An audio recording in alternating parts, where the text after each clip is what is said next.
rabitaanka ama baahida dhanka galmada ay yaraato badanaa rag iyo dumarba way isku arkaan.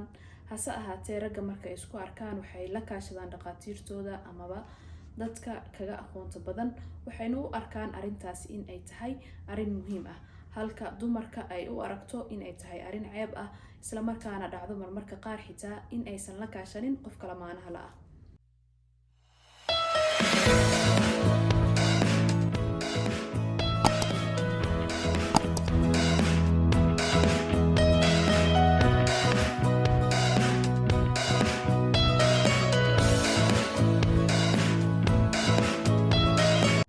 haddaba intaynan videogan bilaabin waxaan ka dhiibanayaa afeef, taasoo ah in bulshada badankeed ay u arkaan arrimaha noocan oo kale in ay tahay ceeb.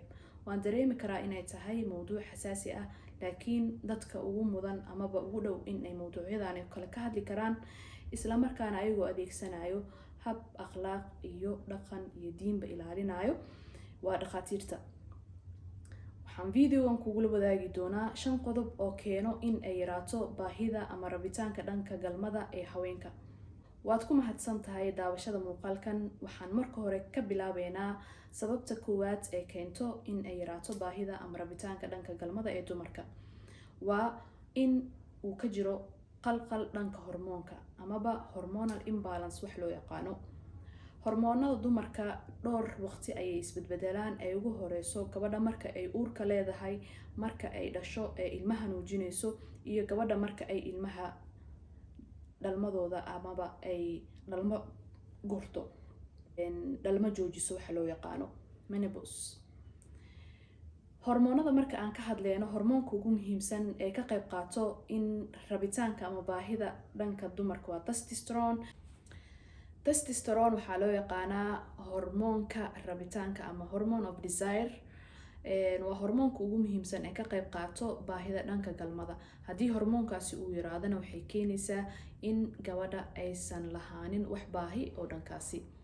waxaa sidoo kale jiro hormoonka loo yaqaano estrogen. hormoonkaasi haddii uu asiga iyo progesterone isla ekaani waayaan ama qalqal dhankaas uu ka yimaado, ayagana waxay keenayaan gabadha moodkeeda ama dabcigeeda inuu isbedelo. taasina waxay sii keenaysaa in ayadana ay yaraato. marka labadaasi hormoon laga soo tago, waxaa sidoo kale jiro hypothyroidism cudur la dhaho. hypothyroidism waa in uu yaraado hormoonka uu soo deeyo qanjirka loo yaqaano thyroid, kaasi uu ku yaalo runta. haddii hormoonkaas uu yaraado, cudurka hypothyroidism loo yaqaano, calaamadaha ugu muhiimsan uu leeyahay waxaa ka mid ah daal badan.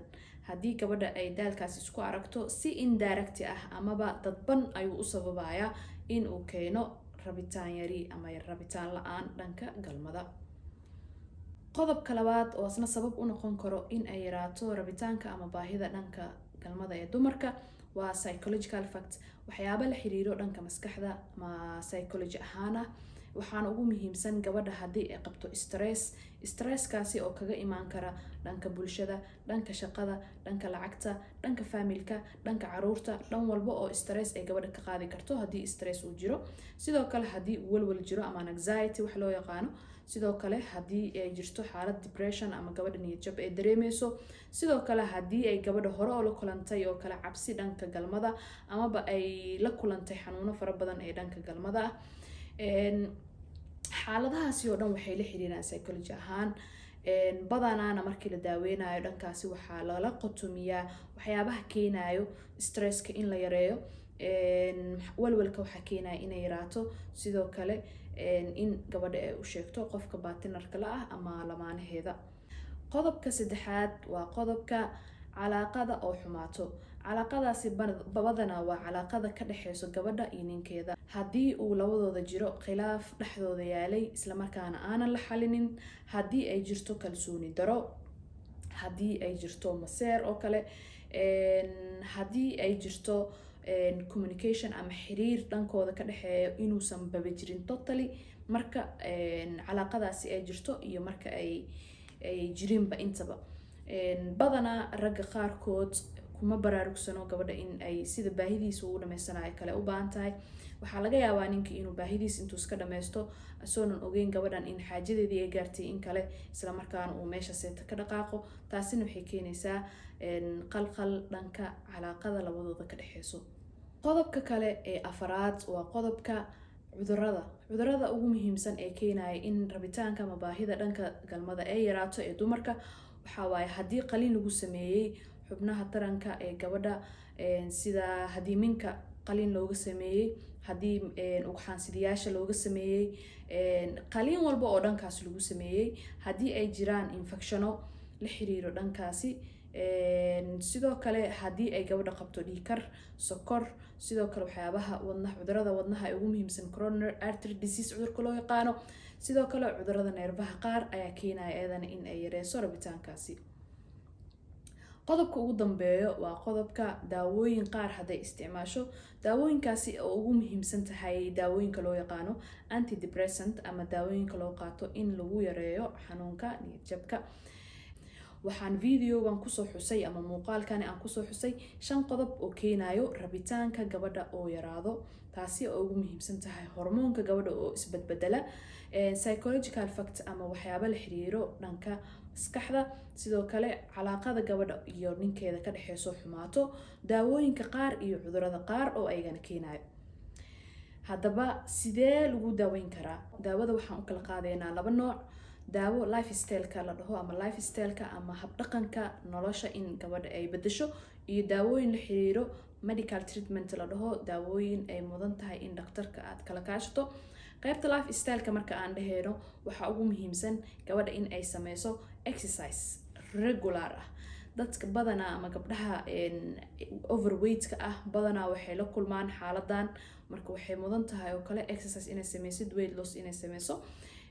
cuntooyinka aad cunaysid in ay noqdaan cuntooyin dheelitiran, dhameystiran, waxaana ugu wanaagsan cuntooyinka ugu fiican ee sexual desire-ka ama rabitaanka soo celiyo cuntooyinka fruitska ee ku badan tahay, mooska, qaraha, baytraafka, sidoo kale cuntooyinka spiceska leh hadday noqon lahayd dhagayaraha, qorfaha oo kale, chia seedka bahalka loo yaqaano. intaasba waa cuntooyinka badanaa kor u qaado rabitaanka dhanka dumarka. stresska in ay yareysid ayadana waa qayb muhiim ah. stresska hababka ugu badan oo lagu yareeyo waxaa waaye in naftaada aad mashquulisid, sidoo kale in aadan hilmaamin in aad la xiriirtid qofka lamaanaha kula ah, xaaladaada iyo waxyaabaha aad dareemeysid iyo waxyaabaha aad jeceshahay intaba aad la wadaagi kartid, aadan u arkin wax ceeb ah. dhanka marka aan usoo laabano medical treatment waxay ku xiran tahay ayadana hormoniskaaga in la saxo, hormonal balance in la sameeyo, sidoo kale haddii ay jiraan cuduro keenay in ay rabitaankaaga uu yaraadana la daaweeyo. waa ku mahadsan tahay daawashada muuqaalkan. waxaan rajeynayaa in aad fariintan si wanaagsan u qaadan doontid una arki doontid dhanka wanaagsan. waxaan rajeynayaa in aad 5 qodob aad u fahamtay iyo siyaabaha loo daaweyn karo. waxaan rajeynayaa in aan kula wadaago mowduucyada iyo xogtaan is leeyahay waa muhiim in aan kaaga faa'iideeyo intii awoodeyda ah uu ilaahay iga garadsiiyey. wassalaamu calaykum waraxmatullaahi wabarakaatu.